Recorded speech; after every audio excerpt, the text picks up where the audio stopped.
Saqib T V کے معزز دوستو السلام علیکم۔ کیا آپ جانتے ہیں بارش سے پہلے ہی چونٹیوں کو کیسے پتہ چل جاتا ہے کہ بارش ہونے والی ہے؟ آج ہم آپ کو چونٹیوں کے بارے میں ایسے ہی کچھ حقائق بتائیں گے۔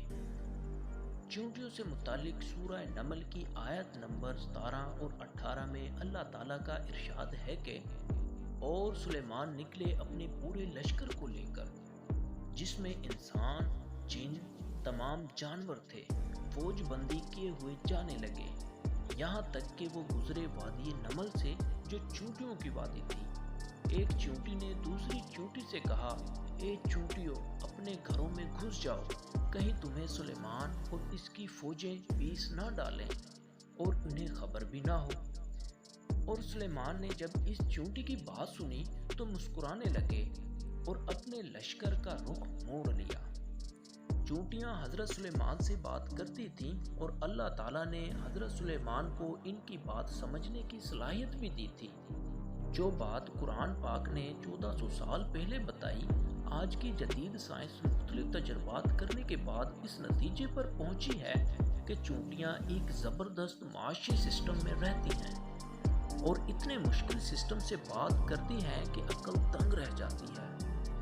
سائنس نے بتایا کہ چونٹیاں آواز سے بات نہیں کرتی بلکہ ڈیٹا منتقل کر کے بات کرتی ہیں، اور ان کا طریقہ یہ ہوتا ہے کہ وہ اپنے منہ سے ایک مواد نکالتی ہیں اور سامنے والی چونٹی کے منہ پر چپکا دیتی ہیں۔ دوسری چونٹی اس سے سارا پیغام ڈی کوڈ کر کے سمجھ لیتی ہے۔ اس لیے آپ نے اکثر دیکھا ہوگا کہ چونٹیاں چلتے چلتے رک کر دوسری چونٹی کے منہ سے منہ لگا کر آگے چل پڑتی ہیں۔ یہ وہ عمل ہوتا ہے جس میں وہ ڈیٹا منتقل کر رہی ہوتی ہیں۔ جدید تحقیق میں یہ بات ثابت ہو چکی ہے کہ چونٹیاں آپس میں نہ صرف بات کرتی ہیں بلکہ زبردست نظام کے تحت زندگی بھی گزارتی ہیں۔ آپ نے اکثر دیکھا ہوگا کہ بارش سے پہلے چونٹیاں اپنے گھر کے باہر گول چکر لگانا شروع کر دیتی ہیں اور مٹی کے پہاڑ بنا لیتی ہیں تاکہ بارش کا پانی ان کے گھر میں نہ آ سکے۔ انہیں وقت سے پہلے بارش کا اس لیے اندازہ ہو جاتا ہے، ان میں قدرتی طور پر ایک سینسر موجود ہوتا ہے جسے ہائیڈرو فوگ کہتے ہیں۔ جب ہوا میں نمی کا تناسب زیادہ ہو جاتا ہے تو چونٹیوں میں موجود یہ سینسر اسے محسوس کرتا ہے اور چونٹیوں کے دماغ کو بارش کے متعلق پیغام پہنچاتا ہے۔ اس لیے چونٹیاں بارش سے پہلے ہی اپنے کھانے، پینے اور رہنے کا انتظام کر لیتی ہیں۔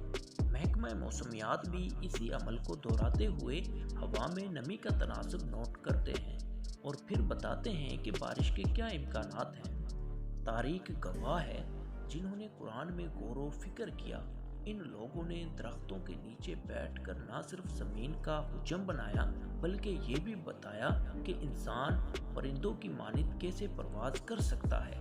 چنانچہ جہاز کے سب سے پہلے موجد مسلمان ہی ہیں۔ اگر ہم قرآن میں غور و فکر کریں تو ایسی ایجادات کر سکتے ہیں کہ نسل انسانی حیران رہ جائے۔